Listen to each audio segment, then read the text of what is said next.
So what's going on, social media land, do-it-yourselfers, tool groupies, backwoods mechanic here. Today we're going to talk about fuel systems.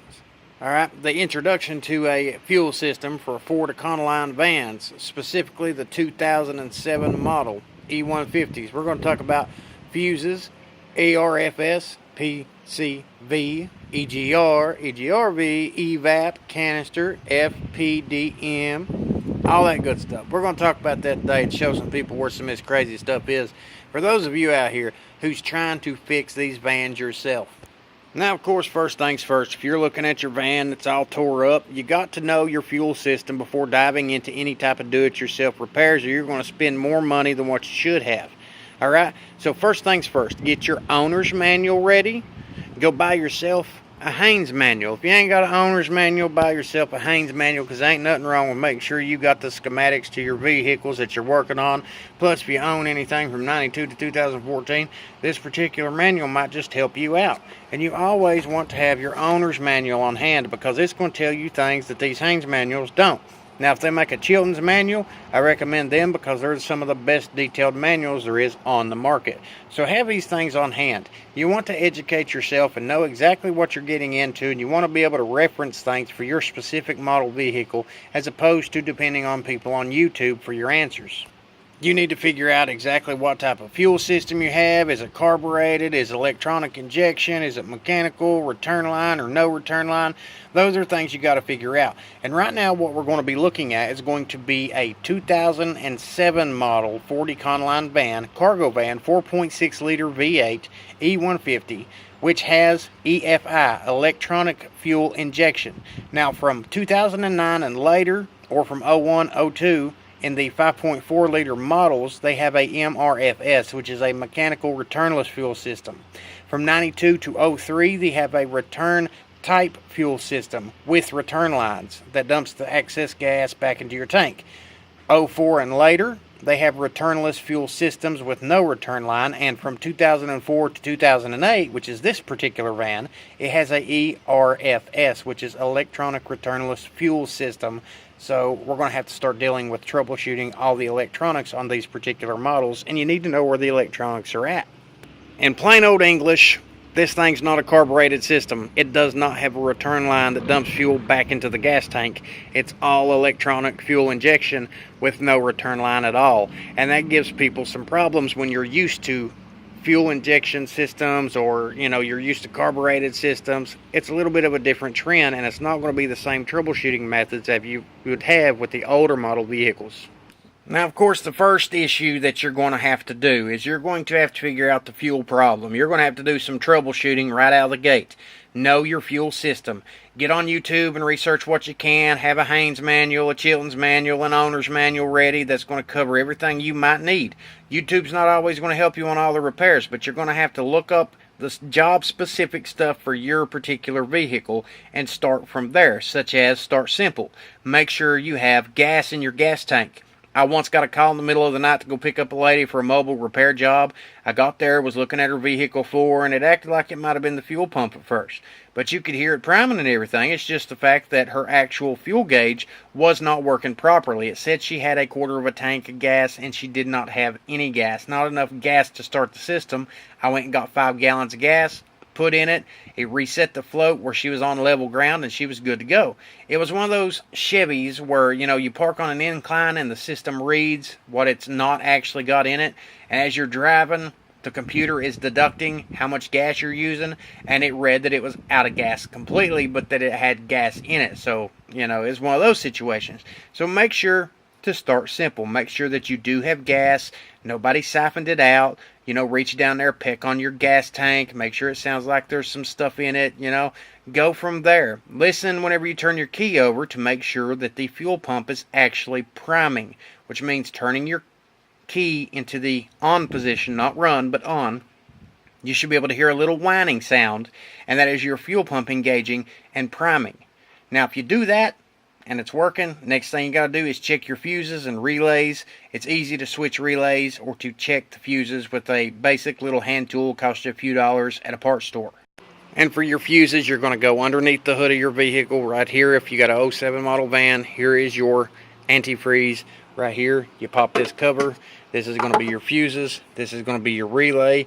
You can switch these relays out, switch them out with these, just to make sure that it's working. And your fuse, you will have to look in your owner's manual for that, and it'll tell you what the fuses are.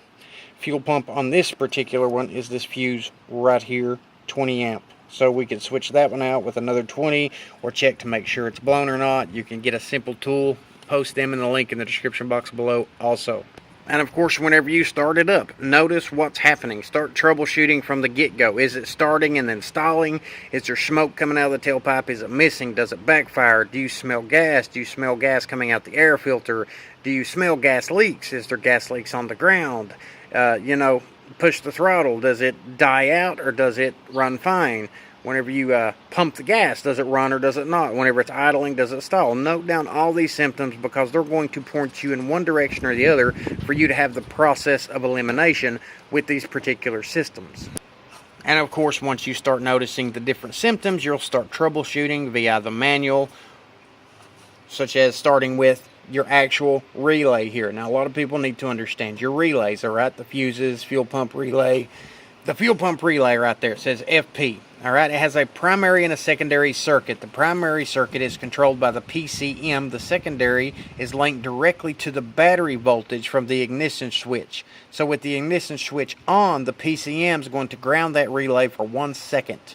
All right, so during that time is whenever you're hearing the winding noise, to where it's priming your actual engine, getting it ready to fire. All right, now whenever you're cranking, that PCM is going to ground the fuel pump relay as long as the ignition signal is present. If it's present, it's sending these little bursts of signals from the ignition to the fuel pump, and after 2 or 3 seconds it's going to shut off. That is letting it know it's going to prime and it's going to fire, and it's going to prime and it's going to try to fire, all that good stuff. That's what this does. All right, it's got 2 different circuits on it. One at all times is going to run to your ignition. So whenever you turn the ignition over, it's going to send it a signal. So start from there. Now the PCM on this, if you have PCM problems, you go right over here. This is your PCM. This is your onboard computer system. Right directly beside your fuse boxes, right here. Now everything on this vehicle is controlled from the PCM, ECM, whatever you call it. It's a computer, and it controls everything. It controls the fuel system, and it's all based off of signals that are sent back and forth from the fuses, the relays, other sensors throughout this vehicle to make sure everything's running right. If something's not running right, it's going to send it mixed signals, and it's going to make it do different things, which is why you have to troubleshoot electronically with these particular models. You see, this is, it's one of those things where the electronic system, all right, it has variable speed capability. The PCM basically controls the speed of the pump. Whenever you're pushing the throttle down to go faster, it's going to give it more gas. Whenever you're sitting there at idle, it's going to send it a signal to give it less gas, and it's supposed to be more economy efficient the way they've got them set up. But it is run nowhere like what the old ones used to be, so troubleshooting is going to be completely different from the old throttle bodies. So with everything starting from here to here, from your PCM to your fuse box, that's where everything begins at. And essentially the PCM is going to alter the PSI by signaling the FPDM. Now the FPDM is the fuel pump driver module, and I'm going to show you where that is. The fuel pump driver module, you go to the rear of the vehicle on the driver's side, and it is right here on the frame between the spare tire and your driver's side rear tire. So if you crawl up and under your vehicle, you'll see that there is your spare tire, and then right here is going to be that module. And that device right there is what sends the signal, and it communicates with the fuel pump as to how much PSI it should have, how much gas it should have going through the actual system, whether you're idling or whether you're driving or not. And more often than not, a lot of these, where they're mounted directly against the framework, will corrode in the back side of them. And whenever you replace them, I recommend putting some washers in behind it. That way it pushes it out away from the frame, so the water don't get stuck in behind there, and it doesn't corrode out your new one from the get-go. Now another part of your essential fuel system is going through the passenger side on this van, behind this kick panel right here. All you got to do is pull this loose and pop it off here, and you will see right back in here there is an inertia switch. the yellow and the red right there. On the main top, there is a button that pushes up, and you push it back down. Now, it's supposed to push up in the event of a crash, or airbags deploy, stuff like that. That system pushes up, and it cuts off all the electronic components between the fuel pump and the actual engine. That way it prevents fire. So if you ever have a problem with no start, also check the inertia switch and make sure it's pushed down, or you can check the actual voltage on it to make sure it's functioning properly. Subscribe to the channel to learn how to do that stuff. Also on the passenger side is your PCV, and your PCV is located right up here, right behind what would be the oil filler hose, where you put the oil in at.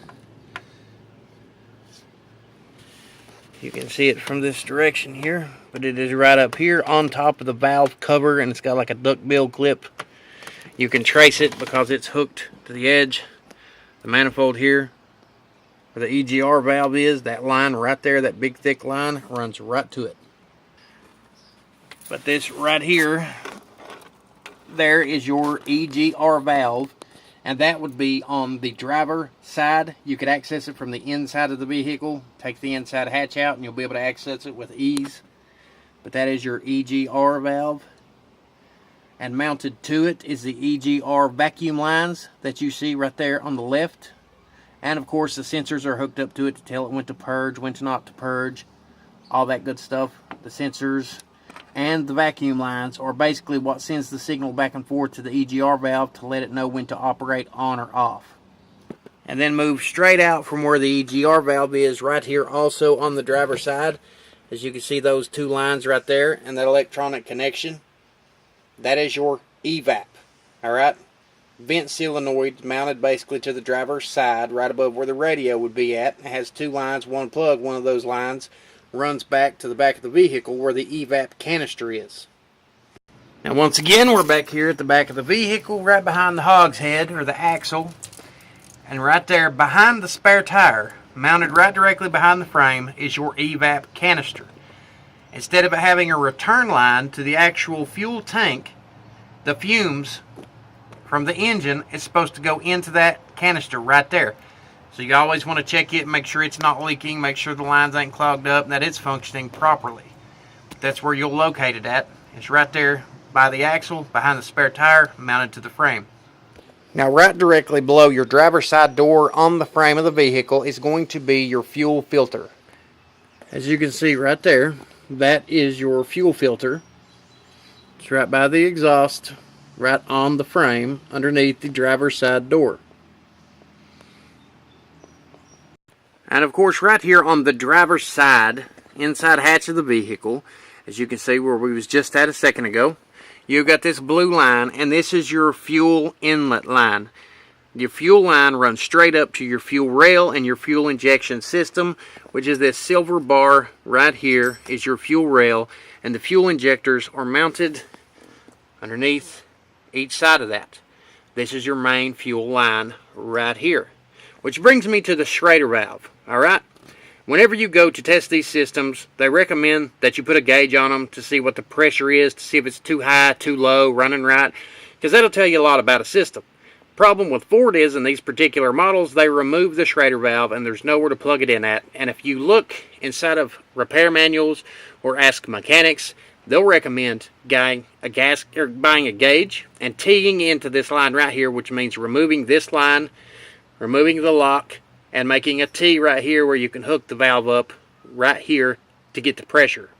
But if you subscribe to my channel, you'll see me rig up a line to an actual fuel filter by taking this fuel filter to plug it into the line, and I'm going to tap it and put a gauge in this actual fuel filter because it would be cheaper and easier to do it that way, or cut off the stems of this actual fuel filter since it's nice and cheap, and then I can tee it in to an actual gauge and read it that way. Now, of course, the next question is going to be, how do you relieve the pressure on these particular vehicles? I know from 09 and later, or from like 03 and earlier, you could use the inertia switch, cut it off, and it would take care of it. Some systems have an RCM system that'll take care of it, or you could actually plug up a gauge to a Schrader valve and use the gauge to relieve the pressure. But at this particular model, what you do is you remove the fuel pump fuse, which is number 20 right there. After you remove that fuse, you go back into your vehicle, you get to the ignition, you start it up and let it run until it stalls out. After it stalls out, you crank it for another 5 or 10 seconds. That way it takes all the pressure off the fuel line, and then you get out, turn it off, go remove your negative battery terminal, and then get started to removing your fuel lines.